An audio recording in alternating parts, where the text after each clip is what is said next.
Jika sudah paham, yaitu selanjutnya kita masuk kepada kitab-kitab yang diterima dan juga para yang menerimanya. Yang pertama yaitu ada kitab Taurat.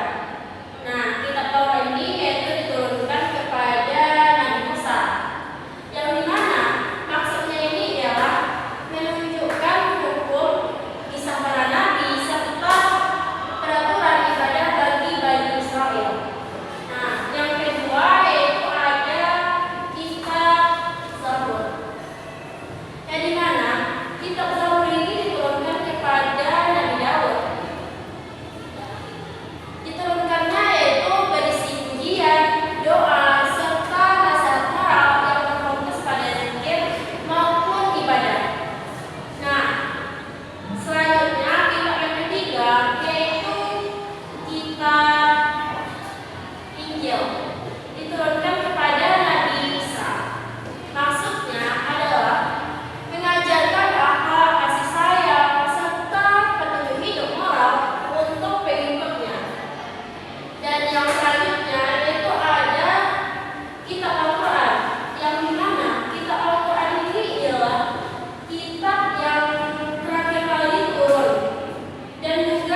untuk menilai moral kita, serta menyediakan pedoman untuk menyelesaikan konflik sosial ataupun konflik hukum yang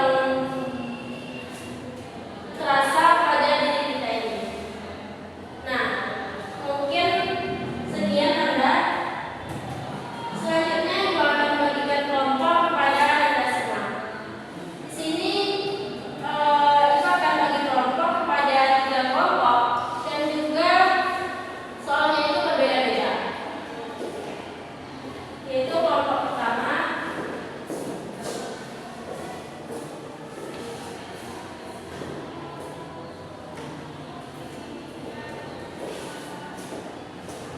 Nah, itu sudah bagi kelompok. Jika ada Anda yang tidak mengerti, bisa tanya langsung kepada Ibu.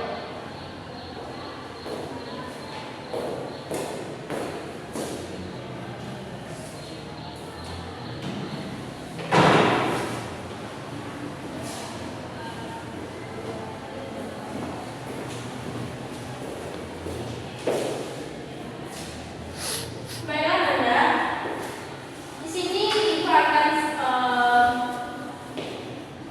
menjelaskan tentang apa yang dimaksud dengan kitab Taurat, yang dimana maksud dari beriman kepada kitab Taurat itu adalah kita meyakini sepenuh hati bahwa Allah itu telah menurunkan kitab-kitab seperti kitab Taurat, kitab Zabur, dan juga kitab Injil serta kitab Al-Quran. Nah, kitab Al-Quran ini yaitu kitab yang ada di zaman sekarang dan juga kitab itu menjadi pedoman bagi kita. Nah, yang selanjutnya yaitu apa saja kitab-kitab dan nama penerimanya. Yang pertama yaitu ada kitab Taurat yang diturunkan kepada Nabi Musa